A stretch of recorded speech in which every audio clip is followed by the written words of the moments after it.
or welcome, making her first appearance on Health, Wealth, and Happiness, Veronica Sites. Good to have you here. Thank you for having me. Now, there's no doubt about the fact that anger management is displayed in a lot of ways. I mean, we have prime examples of that here, unfortunately, in South Carolina, with the numbers of men who are engaged daily in domestic violence. South Carolina leads the nation in domestic violence. But when it comes to road rage, meek and mild people, seemingly, Veronica, become monsters behind the steering wheel. It's true. What is that all about? Little old ladies who teach Sunday school flipping somebody off. What's going on here? You know, when people react versus choosing to respond, and the difference is when we react, we're focused completely on the emotional moment of whatever's happened, and sometimes that can elicit fear. The anger at its root can have the fear of safety, but what's crazy is the way that it manifests. We don't think about our body language. So yes, you have people that will use inappropriate hand gestures, maybe raise a fist, which to the other driver now is perceived as inviting to engage. Let's take this off the road and let's rumble. It's a real problem.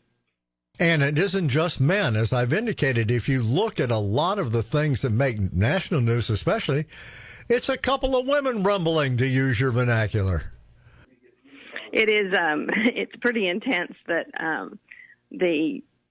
what winds up happening is we have thoughts, we have verbal language, we make the motions in the car, and somebody else behind the wheel that may have been the offender, cut us off in the lane or, aggressively, swooped in front of us, causing us to hit our brakes suddenly. It does elicit a reactive behavior, and reactive always has at the front of it unexplained or unexpected results. So I like to plan and help people plan and prepare. What's the result that you want when you get in the car? Because you need to recognize the reality is everybody wants to arrive at their destination, and they have a purpose for arriving there. Ultimately and unspoken, they want to arrive there safely. But when that is threatened, we go into a survival mode, and it can be fight mode versus flight. The unfortunate thing is that rather than killing the fly with a fly swatter, now we're using a bazooka to kill the fly. I use that analogy because you may be stopped at a stoplight and the light goes from red to green, and if you don't take your foot off the brake and hit the accelerator, you may have somebody behind you blowing the horn and going into palpitations like you read about, and you don't know what in the world they're liable to do. And by that I mean they may overreact, for crying out loud, by pulling a gun on you, you see. It is ridiculous. It's the expectation that we don't. It's not a forgetful thing, but what has happened so much with vehicles is people enter into them, and because we live in such a digital and high age of technology, we are disconnected as far as humanizing the situation, and therefore we're in this container, the car. We are disconnected from the other person, and our expectation is imposed on you are going to operate according to what my expectations are, which is you get out of my way. So we have this aggressive mindset that's almost likened to, anybody that plays video games. It's you're the one that is the, opponent, and then you've got everybody else you're defending your situation from. So we do have a very aggressive society right now in need of a lot of attention. But what the cycle is that hurt people, and we've got a lot of angry people that are burying a lot of hurt in the world, not realizing that we're creating more of it ourselves. Let's go back to the comment you just made about video games. We have a whole generation of people who have grown up playing video games, and most of them, the most popular video games, are very, very violent. But once you have destroyed, killed, maimed, or otherwise injured your opponent in most of these video games, there really isn't any consequence. It's all on a screen. But I'm wondering, Veronica, what is the carryover, in your opinion, between a whole generation of people who's been rewarded for seeing how many people they can annihilate and road rage? Well, I would say the reward is a little bit inside out. I mean, it's really the consequence thereof. And one of the highest, most popular games is one of the most volatile and dangerous games to our society because it originally was intended and designed for military. Call of Duty is one of the biggest games. And over when I meet with people, they have acted in such a way, interacting with these video games. Not to pick on that one specifically, but that is one that comes up over and over, that they will often confess that they have disconnected with the person, when they're on the road, the person behind the wheel versus the score in their mind when they're playing video games. It's all about the score. And it's not about the score. It's about, thank goodness that the Department of Public Safety, many of them post on there how many people have died on the road, because we are in a score mentality.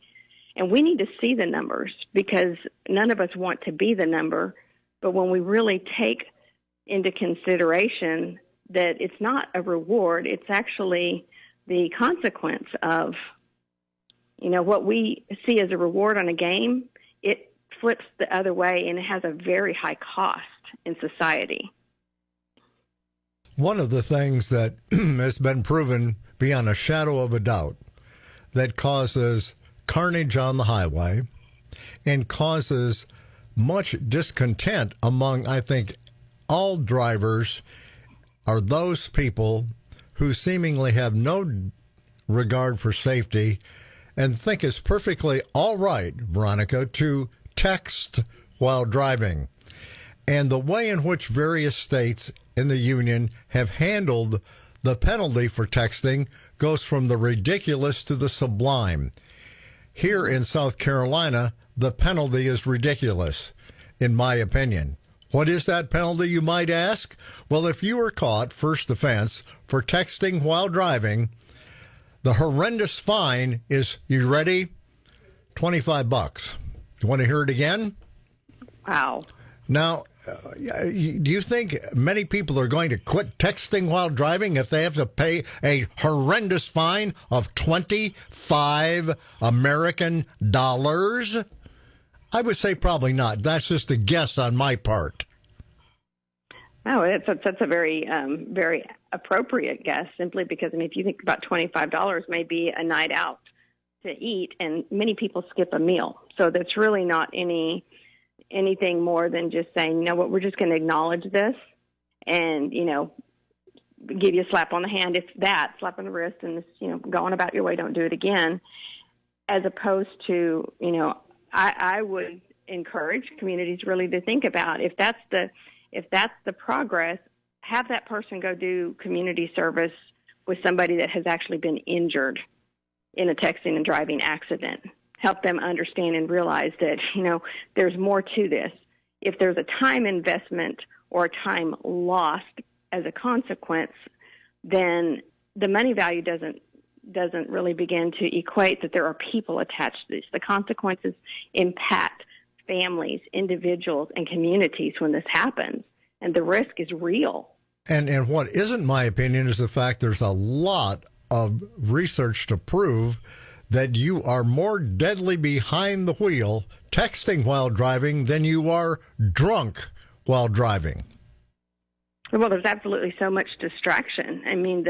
The impaired mind of a person that is drunk is affecting the body where it's very relaxed. That's why so many times drunk drivers come out less injured than the person that sees them coming. The person that's texting, it can be distracted and what I call switch tasking. They're aware of their surroundings, but if they become aware of endangerment, they're going to tense up, and the injuries are going to be more, the bodily injuries to them are greater, as well as the person that sees what's going on is already in a survival mode of flight or flee from the situation and yet trapped because they're on a road that has multiple lanes. And if you see a driver texting, you already know that that's a risk danger. And sometimes when you have no place else to go, you know you're at risk, and it's a danger that contributes to escalation behind the wheel. I think so many people mistakenly feel they can perform several tasks while multitasking. But here again, it's a little bit different than walking and chewing gum at the same time. It's been proven that you cannot have a fall off of whatever it is that you're doing if you're doing two things at the same time. Something's got to give. You cannot drive and focus on the roadway and your surroundings while texting. Can't be done by anybody, regardless of their skill level of driving. No one. Well, I would agree on that. And the key word is focus. You can have your attention in many places, but it can only focus on one thing at a time. And that's what is giving your greatest attention when somebody is behind the wheel texting. They're not focused on the safety of the road. They're focused and distracted by what they're paying attention to on that screen. And that's what makes it so dangerous. When we come back out of break, I want to spend some time on what you recommend we can do to harness and to put into perspective our anger through anger management. Absolutely. Palmetto Health USC Medical Group brings together two highly respected organizations, Palmetto Health and the University of South Carolina School of Medicine. With 500 physicians and providers, the medical group is working together to bring you and your family the coordinated care you deserve with the broadest range of healthcare services in our practices and across the Palmetto Health system. Get the very best care right here in the Midlands. Find your Palmetto Health USC Medical Group doctor today by visiting phuscmg.org or calling 907-0350. That number again, 907-0350. Our policy is taking care of South Carolina. Leon Jones Insurance. We're from South Carolina like you. Neighbors and friends through and through. Our policy is taking the time to give you the service you expect to find. Our policy is taking care of South Carolina. Leon Jones Insurance. With locations in Columbia and Batesburg, Leesville, call 790-5600. That's 790-5600 for a quote. We're back, and joining us for the first half hour of today's program is Veronica Sites, who's an expert in anger management. And, you know, just before the break, I asked Veronica to spend the rest of our time talking about anger management, because I assume that in driver's education, you talk about not texting and driving. You talk about not drinking and driving. You talk about things of skill levels of how speed kills. I wonder how much time is really being spent in driver's education on anger management. Very little, if any at all.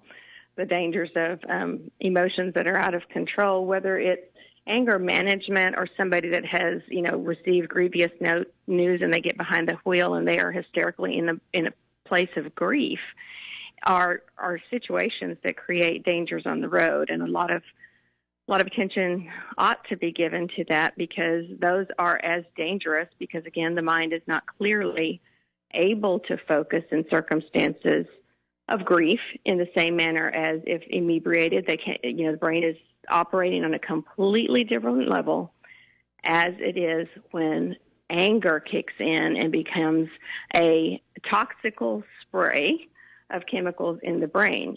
It's not clear, focused behavior that's taking place. When you talk about behavioral change, easily said, very difficult to do. We're just not talking about habit here. We're talking about changing behavior. That's a toughie. It is. It is. And there's without getting too technical, there is a part of the brain that kicks us into fight or flight mode. And when people are behind the wheel and perceive danger, then one of the biggest surges of chemicals can elicit everything that's going to kick them into that survival mode of fight or flight. And oftentimes it goes to the extent, it is a little bit different for men and women, but it's not different to the extent that it happens only to women or only to men.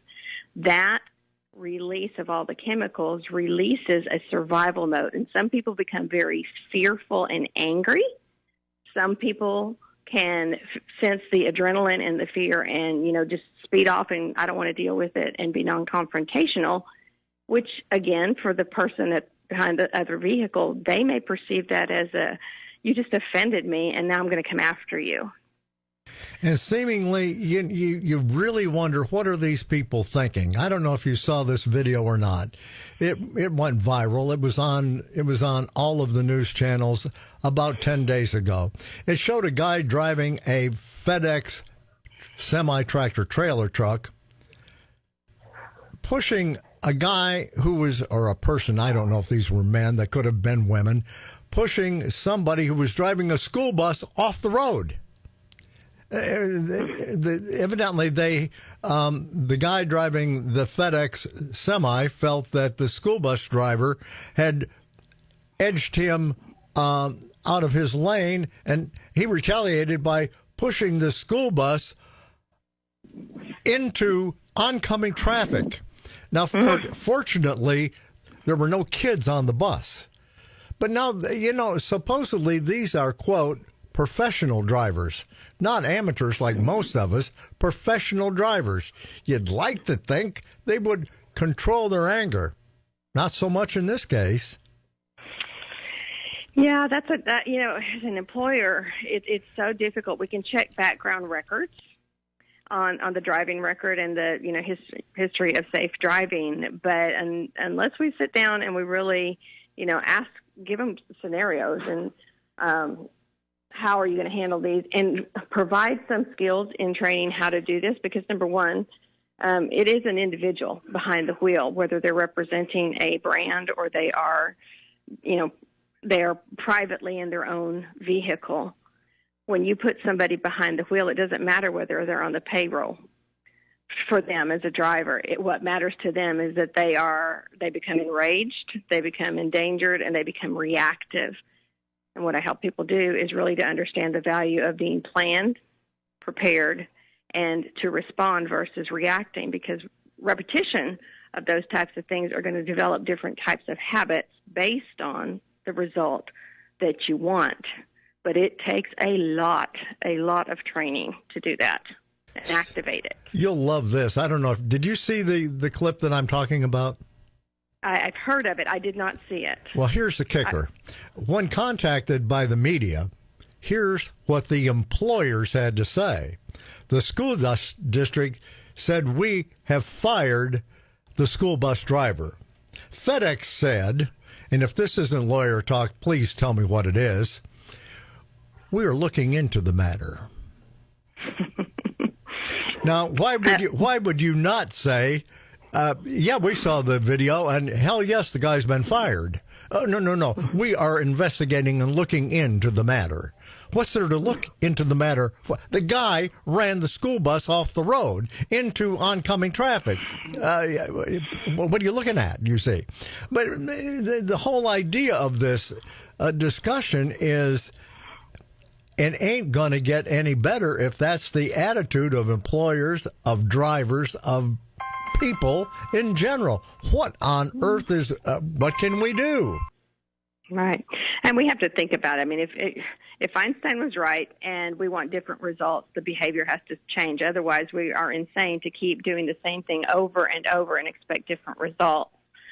And, being a business owner myself, I can tell you the people that we put behind the wheel they don't go behind the wheel without one of the owners in the vehicle with them for months at a time before we release them. And we go through a lot of training, recognizing that we do, unfortunately, live in a very sue-happy society.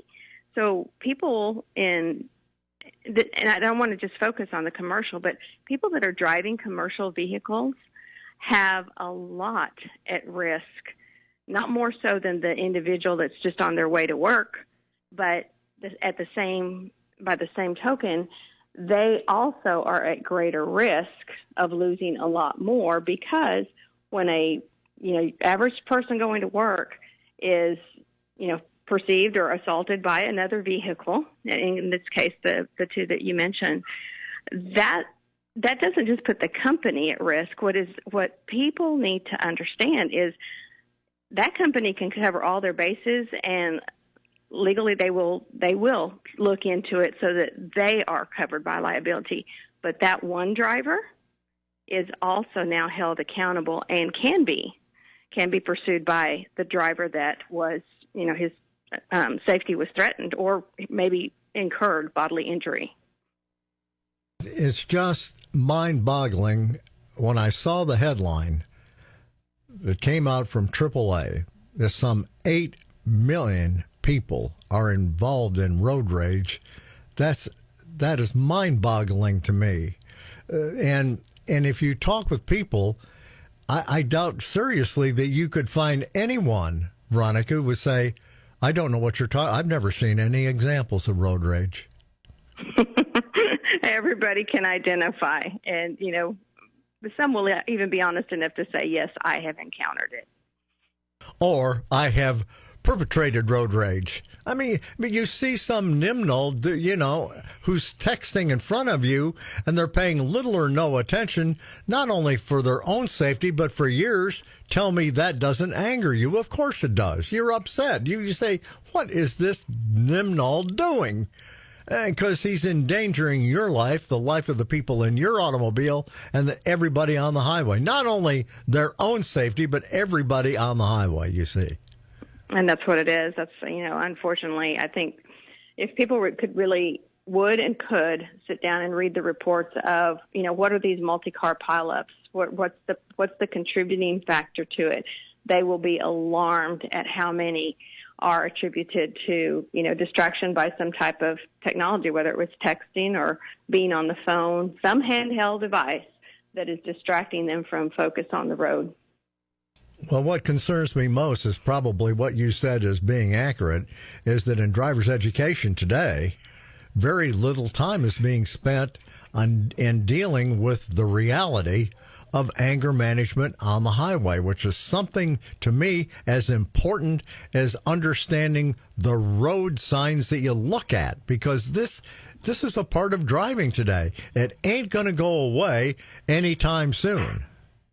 Right. And that's one of my passionates, and that's what people hire me for, is to equip them and train them on the value of wellness versus reactive treatment of illness.